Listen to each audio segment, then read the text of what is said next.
എനിക്കത്ര വലിയ തിരക്കൊന്നും തോന്നുന്നില്ല. കാരണം 5 വർഷമായിട്ട് അവിടെ സജീവമായിട്ട് കോൺസ്റ്റിറ്റ്യുവൻസിയിൽ പ്രവർത്തിക്കുന്ന ഒരാളാണ്. പുതിയതായിട്ട് വരുന്നവർക്കല്ലേ കുറച്ച് സമയമൊക്കെ ആവശ്യമുള്ളൂ. എനിക്കതിൻ്റെ ആവശ്യമില്ല. ഒറ്റ വ്യത്യാസമേ ഉള്ളൂ. ഇപ്പോൾ വോട്ട് ചോദിക്കാൻ ഒരു ഔദ്യോഗിക സ്ഥാനാർത്ഥി അല്ലാത്തതുകൊണ്ട് വോട്ട് ചോദിക്കാൻ കഴിയുന്നില്ല. പക്ഷേ എല്ലാവർക്കും അറിയാം ഞാൻ തന്നെയാണ് സ്ഥാനാർത്ഥിയെന്ന്. അതുകൊണ്ട് ആ ഒരു പ്രശ്നം ഞങ്ങളെ ബാധിച്ചിട്ടില്ല. രണ്ടാമത്തത്, സമയം ഒട്ടും ലേറ്റായിട്ടുമില്ല. ഇലക്ഷൻ എന്നാൽ ആർക്കും അറിയില്ല.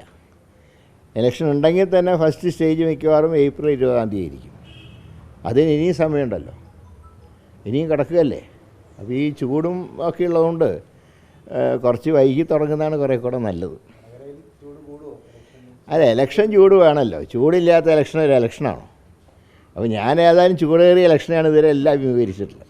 ചൂട് പറഞ്ഞ ഒരു ഇലക്ഷനും ഞാൻ ഇതുവരെ ഫേസ് ചെയ്തിട്ടില്ല. അതുകൊണ്ട് അതൊന്നും കുഴപ്പമില്ല. മിക്കവാറും മാർച്ച് 2-ാം തീയതിയോടെ പ്രഖ്യാപനം ഉണ്ടാകുമെന്നാണ് പ്രതീക്ഷിക്കുന്നത്.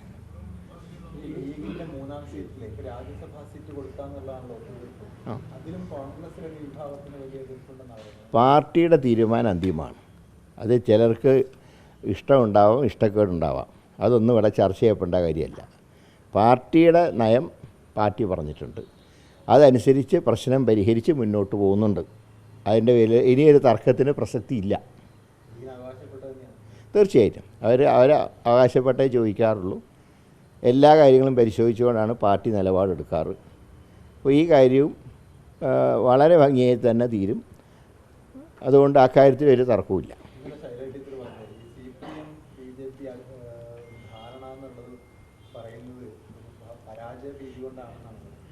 ഇല്ല, ഇപ്പോൾ അവർ ജയിക്കുമെന്ന് പറയാനും അവർക്ക് അവകാശമുണ്ടല്ലോ. കാരണം തോൽക്കുന്നത് വരെ ജയിക്കുന്നുള്ള ആത്മവിശ്വാസം എല്ലാവർക്കും നല്ലതാണ്. ഞങ്ങൾക്ക് അങ്ങനത്തെ സംശയമൊന്നുമില്ല. പക്ഷേ ഈ അന്തർധാര ഞങ്ങൾ അറിയുന്നുണ്ടെന്ന് വരുത്തിയെന്ന് മാത്രമേ ഉള്ളൂ. അത് ചിലവാവില്ല. പിന്നെ ഈ സാധാരണ ടീച്ചർമാർ കുട്ടികളോട് പറയും കോപ്പി അടിക്കരുതെന്ന് പറയും. ഇന്നലെ ഒരു കോപ്പി അടി നടന്നു, പക്ഷേ ചീറ്റിപ്പോയി. ഞാൻ വട്ടിയൂർക്കാവ് MLA ആയിരിക്കുമ്പോഴാണ് വടകര മത്സരിക്കാൻ വന്നത്. അപ്പോൾ തിരുവനന്തപുരത്ത് നിന്ന് ട്രെയിനിലാണ് അവിടെ വന്നിറങ്ങിയത്. ഇത് മിനിഞ്ഞാന്ന് വരെ വടകരയിലും കോഴിക്കോടൊക്കെ ഉണ്ടായിരുന്നവർ, ഒരാൾ ഫറൂഖിൽ നിന്ന് ട്രെയിൻ കയറി കോഴിക്കോട് വന്നിറങ്ങി, മറ്റൊരാൾ കോഴിക്കോട് നിന്ന് കയറി വടകര വന്നിറങ്ങി. ഏതായാലും അത് ചീറ്റിപ്പോയി. അത്രയും ഞാൻ പറയുന്നു. LDF നേതാക്കൾ ആവർത്തിച്ച് പറയുന്നത് TP കേസ് ഈ തെരഞ്ഞെടുപ്പിൽ ചർച്ചയാവില്ല. ചർച്ചയാവും.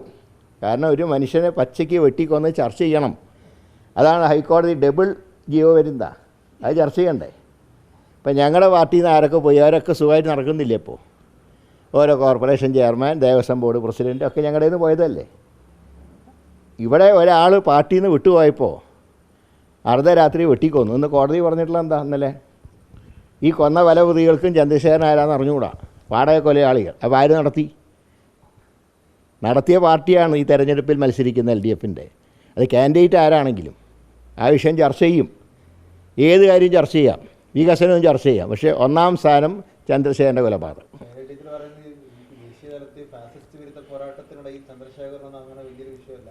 എന്താണ് ദേശീയ പോരാട്ടത്തിൽ CPMൻ്റെ പങ്കെന്താ? 2004 ഏറ്റവും കൂടുതൽ MP-മാരുണ്ടായി ഇടതുപക്ഷത്തിന്. അന്ന് എന്ത് ചെയ്തു? ആണവ കരാറിൻ്റെ പേരിൽ BJPയോടൊപ്പം ചേർന്ന് മൻമോഹൻ സിംഗിനെ താഴെ ഇറക്കാൻ നോക്കി. അതുകൊണ്ട് ചരിത്രം. എല്ലാ കാര്യവും നമുക്ക് ചർച്ച ചെയ്യാം. 2 മാസം ഉണ്ടല്ലോ, എല്ലാ കാര്യവും ചർച്ച ചെയ്യാം. ഈ സ്റ്റാറ്റസ് കോ മെയിൻറ്റെയിൻ ചെയ്യാനാണ് നേരത്തെ പറഞ്ഞത് MP-മാരുടെ കാര്യത്തിൽ. പക്ഷേ അതിലെന്തെങ്കിലും മാറ്റം വരാൻ സാധ്യതകളുണ്ട്. ഇപ്പോൾ താങ്കൾ അവിടെ മത്സരിക്കുന്ന തത്വത്തിൽ തീരുമാനിക്കുന്നു, മറ്റെല്ലാ ഇടങ്ങളിലും അങ്ങനെയാണെന്ന് കരുതാൻ പറ്റുമോ? ആരെയും മാറ്റേണ്ട സാഹചര്യം ഇല്ല എന്നാണ് പൊതുവായിട്ടുള്ളൊരു വിലയിരുത്തൽ. ഏതായാലും അതൊക്കെ തീരുമാനിക്കേണ്ട ഹൈക്കമാൻഡ്, എൻ്റെ കാര്യം ഉൾപ്പെടെ. രാഹുൽ ഗാന്ധിയുടെ കാര്യത്തിൽ പോലും ഒരു കൺഫ്യൂഷൻ നിൽക്കുന്നു. അതാണ് ഈ പട്ടികയിൽ ചില പ്രശ്നങ്ങൾ. ഞങ്ങൾക്ക് കൺഫ്യൂഷനൊന്നുമില്ല. അദ്ദേഹം തന്നെ മത്സരിക്കുന്നതാണ് ഞങ്ങൾക്ക് കിട്ടിയ വിവരം. അതിൽ കൺഫ്യൂഷൻ്റെ അവകാശമില്ല. അങ്ങനെ താല്പര്യക്കുറവില്ല. അദ്ദേഹം അങ്ങനെ താല്പര്യക്കുറവുണ്ടെങ്കിൽ ഞങ്ങളോടാണല്ലോ പറയുന്നത്. ഇതുവരെ ഞങ്ങളോടൊന്നും പറഞ്ഞിട്ടില്ല. നിലവിൽ LDFൻ്റെ MP ഉള്ളത് ആലപ്പുഴയിൽ മാത്രം. അപ്പോൾ ആരിഫിനെ നേരിടാൻ KC എത്തുമെന്ന് പറയുന്നുണ്ട്. അതിൽ എന്തെങ്കിലും ചർച്ചകളോ? അല്ല, അത് എല്ലാ കാര്യങ്ങളും ചർച്ച ചെയ്യണ്ടേ. എല്ലാ കാര്യങ്ങളും ചർച്ച ചെയ്യുക. അതൊക്കെ നമുക്ക് ആലോചിക്കാം. അതിൻ്റെ പേരിൽ ഡിലേ വരില്ല.